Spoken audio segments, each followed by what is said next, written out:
day one of orientation or at the end of the one-on-one interview, however you guys do it or both, setting expectations on what you guys expect in the role and getting an agreement from them that, hey, I'm committed to these things and you can hold me accountable to them. So it seems like you would agree that's where the management and accountability process begins. What does it look like on an ongoing basis? Is that happening in one-on-one meetings with your team members, or how do you kind of execute management well? No, that's a great question, Ryan. I think it's, as a manager, it's so key to have daily open communication with your team. We have standing calls in the morning and in the afternoon with my team as far as, hey, what's the day look like? What are we working on? Who's in our pipeline? Let's talk about that activity that's happening. And then towards the end of the day, it's kind of like wrapping up, okay, what do we have teed up for the next day? That follow-up. So for me, it's just having that mind clarity of like, okay, we know what our goals are. We have metrics that we need to be met. And so,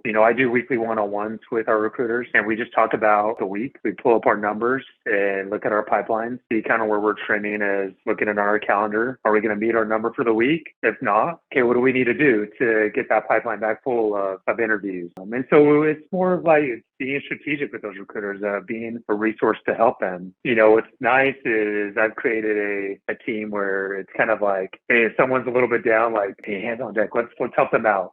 Oh man, what can we do to maybe to get their calendar full or to make some extra calls? I think I've created that synergy with the team where they're all in it for each other. Sometimes organizations where it's just all about me, it's just how I thrive, how I succeed. But if you can create that synergy with the team and really work off each other and buy in together, it goes a long way. And I've had to change my style because I was all about numbers, crushing it.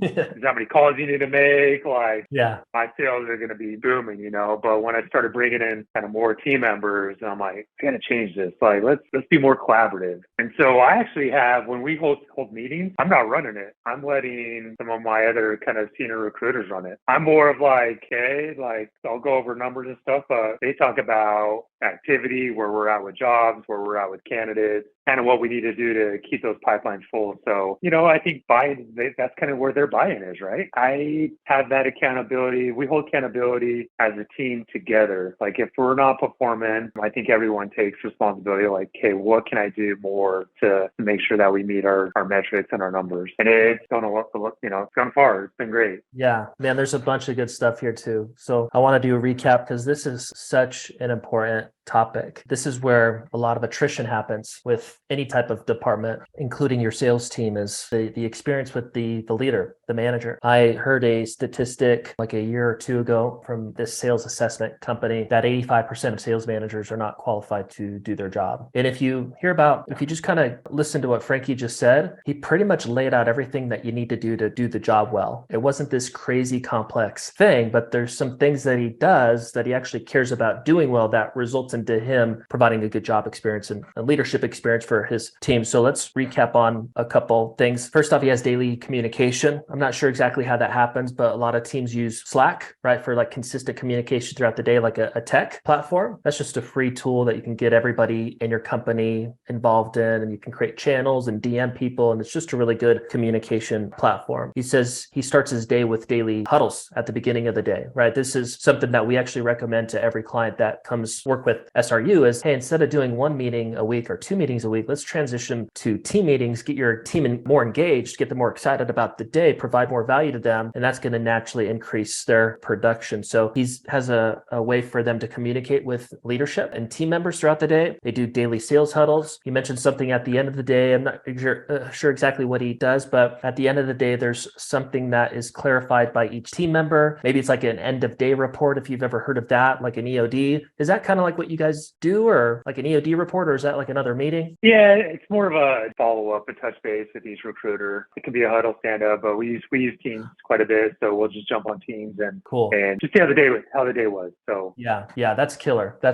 And the best teams, by the way, that we've kind of seen, they do more meetings, right? So the best like handfuls of teams. A lot of times companies don't want to invest this time because they just simply don't want to and or can't. But the best teams that we see do daily morning meetings and end of day huddles because your team is so engaged. You're interacting with them constantly and providing that value and kind of understanding what's going on with everybody. He does weekly one-on-one meetings with each person as well. And he talks about what's going on with them and then also gets an understanding of what's going on in their recruiting pipeline. And at a high level, I think team meetings should happen weekly, like, Frankie does, one-on-one, because you need to be engaged and have some like intimacy with your people and know who they are and dedicate time to just them. But at a high level, if you think about your one-on-one meetings, the ideal situation is you can get to your one-on-one meeting and the tech that you run your company on, you could easily see the numbers. What exactly is this person accomplishing? So it's not hard to gather that information. And that call is about them, how you can provide value to them, how you can help them hit their projections and or goals, and understanding exactly where they're at based on your tech and how your sales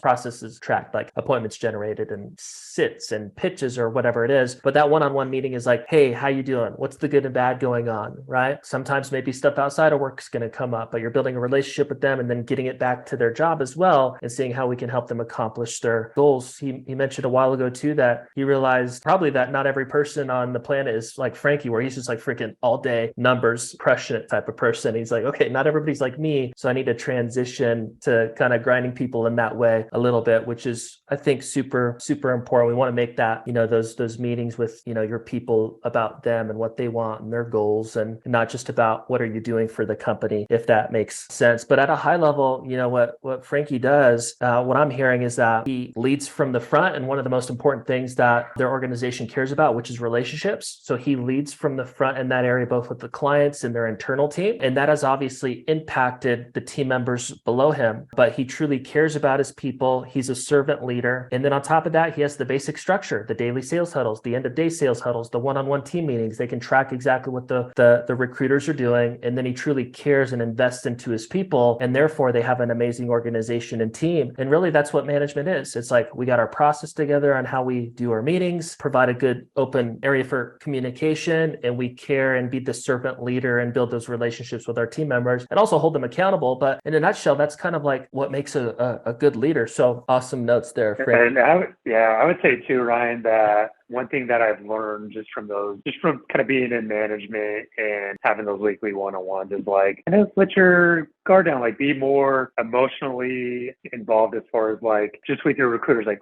learning about, who they are, like what maybe they do outside of work, what's fun, like hobby, what's new with their family. Like it's gone so far for me, like in my team, like it just shows like you really care, like you're genuine. Yeah. You're not all about the business, you're not all about numbers and metrics, like you really care about them as a person, and it goes a long way and it shows in their performance too. Love it. Thanks for kind of wrapping up that topic in that way. Super important, right? Those conversations as he's caring about them outside of what the work is, right? And I had my second sales job, my sales manager, Michelle, this guy from Iran, he was an amazing sales manager and he cared about me in that way. And at the time I looked at him kind of like a father figure. Like I would run through a brick wall for the guy. I would do anything for him. I was committed to him because he supported and cared and loved on me so much that I wanted to work for him and do well for him in the company. And like kind of intimately caring about your people is really involved in doing that. So that's awesome. And if you don't like that, if you're in a management role and you hate showing up to those one-on-ones and kind of not being authentic, and you're like, okay, I understand what I need to do and I'm going to do this, but you actually kind of hate it and it's not authentic, you're going to continue to have the same leadership problems because maybe you shouldn't be in a leadership role, which is okay. A lot of people want to be the leader and the manager, but like I said earlier, 85% of people in at least sales management are not qualified for that role. A big part of that is the care piece. They don't want to invest into the relationship, and they're better off maybe just selling or something like that, or maybe even being a trainer instead.